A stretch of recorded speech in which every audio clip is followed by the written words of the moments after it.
ពេលអូនញញឹមដល់បងម្ដងមេឃមូមងក៏ប្រែមានរាស្មីចិនបង្កើតបំណងពងស្នេហ៍ស្រីតែអៀនមិនហ៊ានស្ដីខ្លាចស្រីមិនយល់ចិនដាអូក្នុងចិត្តក៏បង្កើតពី3ការពិតថាវាគឺជាអ្វី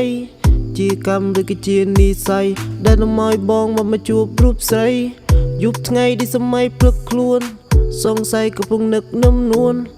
ដោយសារស្នាមញញឹមមានស្ងួនធ្វើឲ្យបងនៅមិនសនុកខ្លួនឡើយចង់ដើរទៅគៀននៅក្បែរកាយនិយាយនឹងជីវ៉ាតែចិត្តមួយនេះមិនហ៊ានខ្លាចថារូបអូនមិនត្រូវការចង់ប្រាប់ថាបងលងនឹងស្មាយរបស់អូនហើយណាឲ្យទៅពេលបានជួបអូននៅកន្លែងណាគឺរូបបងតែញ័រអរ៉ាញញឹមស្រស់ស្រាយវៃម្លេះទេ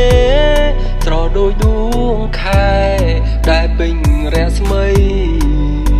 ញញឹមដងរុំបងស្ទើស្លុតស្មារតីចង់ថ្នាំងថ្នមបី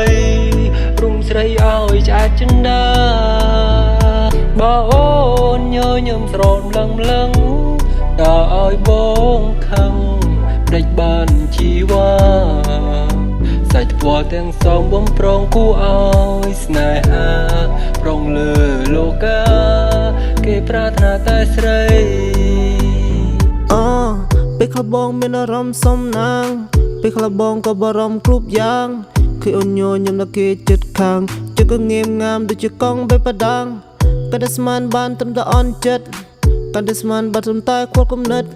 ព្រោះដឹងថាបងមិនឯងនឹងមានសិទ្ធប្រកូនឯងថាកុំតណាទៅផ្ដេកដិតមិនមានចិត្តខឹងនឹងអូនឡើយមិនមែនកំហុសស្ងួន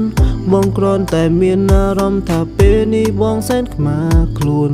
ទោះបីត្រូវឈឺចាប់ក៏ដោយក៏នៅតែស្នេហ៍អូនឲ្យទៅបាននៅឃើញវត្តមានរបស់អូនប៉ុណ្ណឹងក៏បងអរគុណញញឹមស្រស់ស្រាយវៃម្លេះទេស្រស់ដូចដួងខែដែលពេញរស្មីញញឹមដងរុំបងស្ទើស្លុតស្មារតីចង់ថ្នាំងថ្នមបី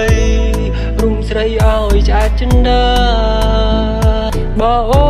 នញញឹមស្រោមលឹងដល់ឲ្យបងខឹងដេចបានជីវ៉ាសាច់ថ្ពាល់ទាំងសងបំប្រងគូឲ្យស្នេហាប្រងលើលោកាគេប្រាថ្នាតែស្រី